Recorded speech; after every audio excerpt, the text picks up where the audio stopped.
जयपुर में बांग्लादेशी है या दिल्ली में बांग्लादेशी है या मुंबई में बांग्लादेशी है, वो ये कह रहा है इस कानून का फायदा उठाने के लिए कि हम असम में तो 71 के पहले ही आ गए थे, बाद में मुंबई आ गए, या बाद में आपके बीकानेर आ गए, या बाद में श्री डूंगरगढ़ आ गए, इसलिए हमको भी नागरिकता दे दो।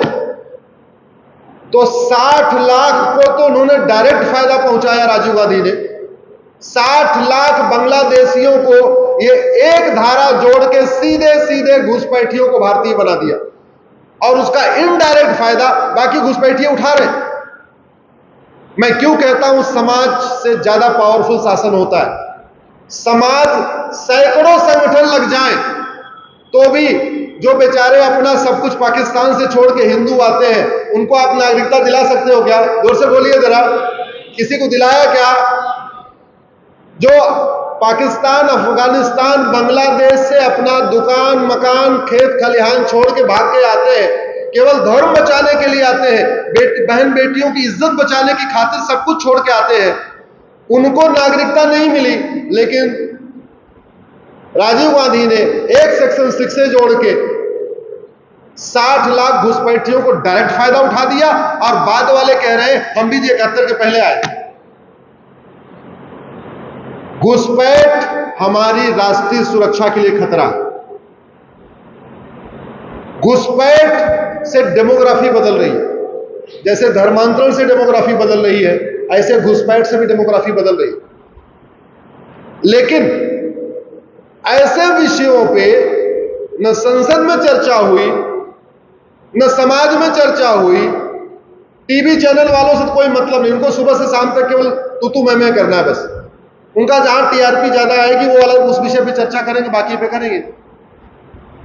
ऐसे विषयों पे चर्चा हुई नहीं, आज तक मामला गया नहीं।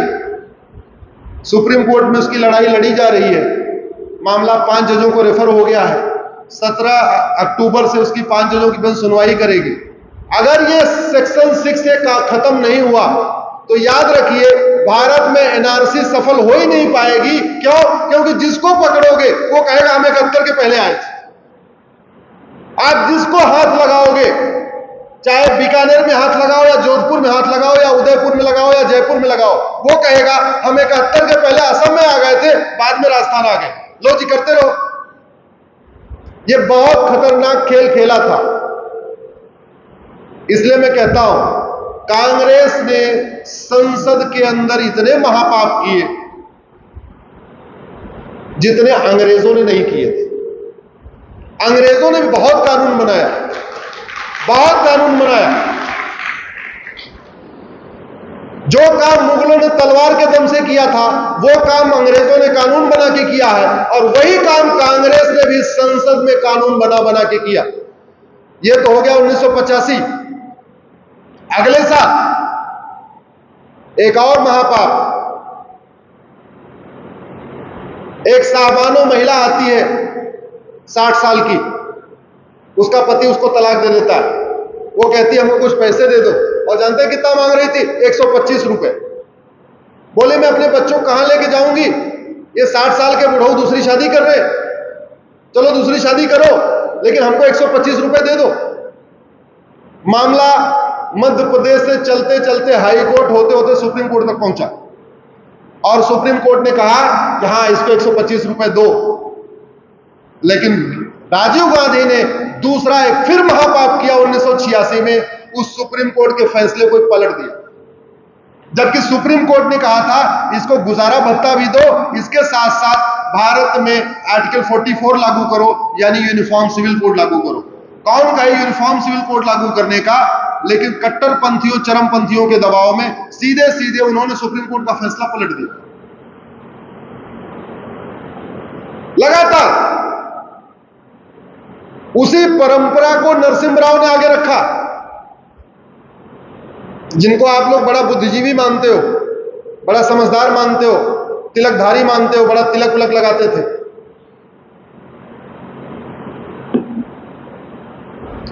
1991 में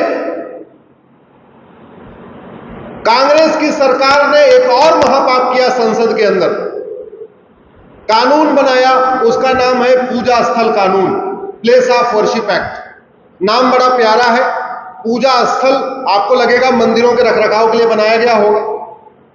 वो कानून ये कहता है अयोध्या के अलावा और किसी भी मंदिर का विवाद अब कोर्ट में जाएगा नहीं। जो विवाद कोर्ट में चला गया है वो खत्म हो जाएगा, उस पर कोई सुनवाई नहीं होगी। 1991 में पूजा स्थल कानून बना के नरसिम्हा राव ने हम लोगों के लिए कोर्ट का दरवाजा बंद कर दिया। सारे मुकदमे, काशी का, मथुरा का, भद्रकाली का, भोजशाला का, अटाला का, जो जहां मुकदमे चल रहे थे वहीं डंप हो गए, वहीं रुक गए। उसको हमने बाद में उस कानून को सुप्रीम कोर्ट में चैलेंज किया, प्लेस ऑफ वर्शिप एक्ट को। सुप्रीम कोर्ट ने पिटीशन को एडमिट कर लिया, सरकार को नोटिस जारी किया है। सरकार ने अभी तक अपना जवाब नहीं दाखिल किया। जवाब दाखिल नहीं किया इसलिए हम मान के चलते हैं मौनम स्वीकार लक्षणम, इसका मतलब सरकार के पास जवाब नहीं है। उसके बाद ये काशी मथुरा का मैटर मूवमेंट पे आया। हरिशंकर जैन जी, विष्णु जैन जी काशी में लगे हुए हैं, मथुरा में लगे हुए हैं। प्लेस ऑफ वर्शिप एक्ट पे सुनवाई सुप्रीम कोर्ट में चल रही है। कानून बना बना के किस तरीके से सनातन धर्म को खत्म करना है, इसकी पूरी पूरी भूमिका संसद में बनी। आप ये बताइए, आप ड्राइवर को अच्छी गाड़ी चलाने के लिए तनख्वाह देते हैं, घटिया गाड़ी चलाने के लिए? जोर से बोलिए, जरा जोर से बोलिए। डॉक्टर को अच्छी दवा देने के लिए फीस देते हैं, घटिया दवा देने के लिए? घर में अगर साफ सफाई वाला रखते हैं तो अच्छी तरीके साफ सफाई के लिए उसको तनख्वाह देते हैं या गंदा करने के लिए? ऐसे सांसदों और विधायकों को जो तनख्वाह मिलती है, जो वेतन भत्ता, गाड़ी बंगला मिलता है, वो अच्छा कानून बनाने के लिए मिलता है, न कि देश विरोधी कानून बनाने के लिए मिलता है। ये सांसदों विधायकों की ड्यूटी है, वो ऐसा कानून बनाए जिससे धर्म की जय हो।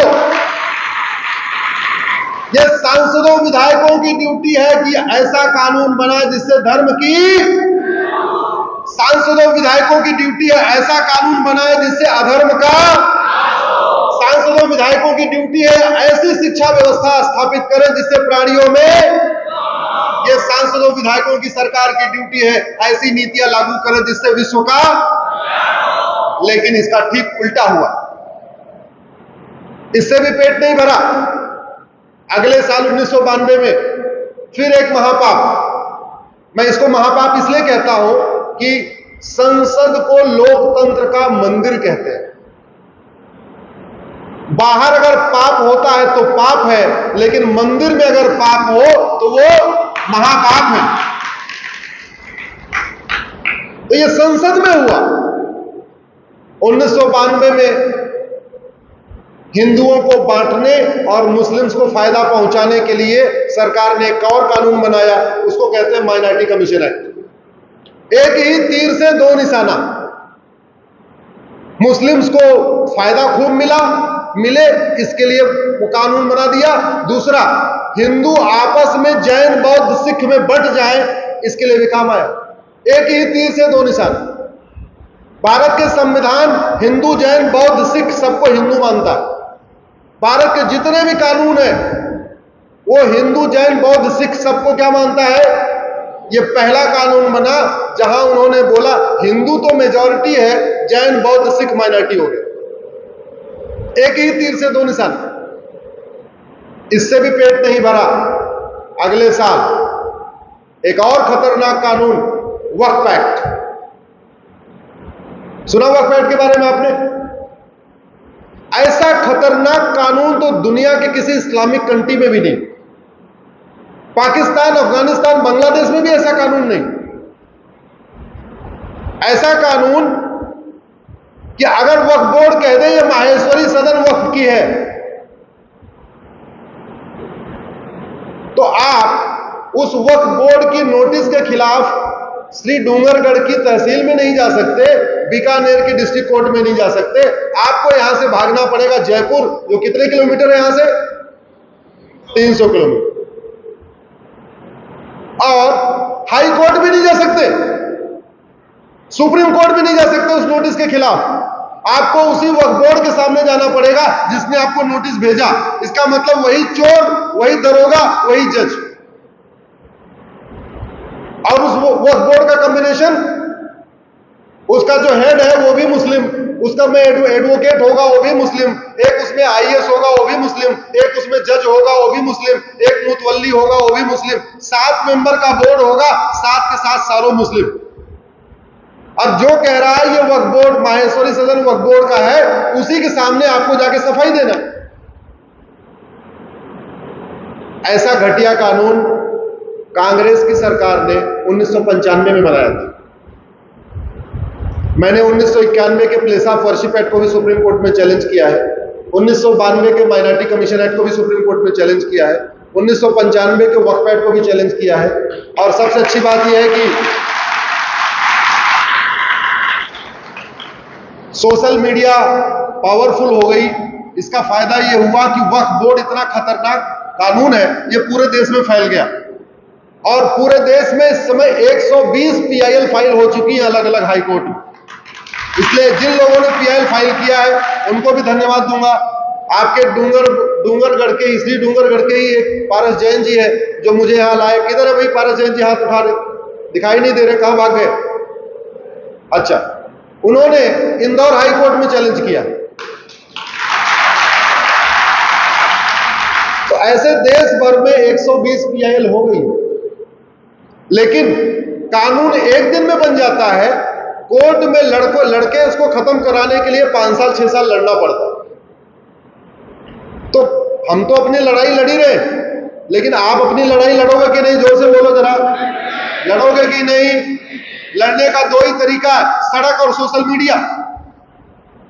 महीने में एक आध बार अपने सांसद को पकड़ो, अपने विधायक को पकड़ो और 5000 अपने फेसबुक फ्रेंड बनाओ, 4-4 5-5 व्हाट्सएप ग्रुप बना लो और अपनी बर्थडे फोटो शेयर करो। अपना घर परिवार जो डीपी यूपी चेंज करना है वो तो करो, लेकिन कम से कम राष्ट्र हित में, समाज के हित में घटिया कानूनों के बारे में जागरूकता जरूर फैलाइए। क्यों? क्योंकि सबसे पावरफुल कानून होता है, समाज पावरफुल नहीं है। सबको पता है हेलमेट लगाना बहुत अच्छा है, समाज में जागरूकता हो गई है। आप कानून हटा दीजिए, सारे बिना हेलमेट के घूमेंगे और 50,000 रुपए पेनाल्टी डाल दीजिए, अगले साल कल से ही सब हेलमेट लगा के घूमेंगे। ये पावर है कानून की।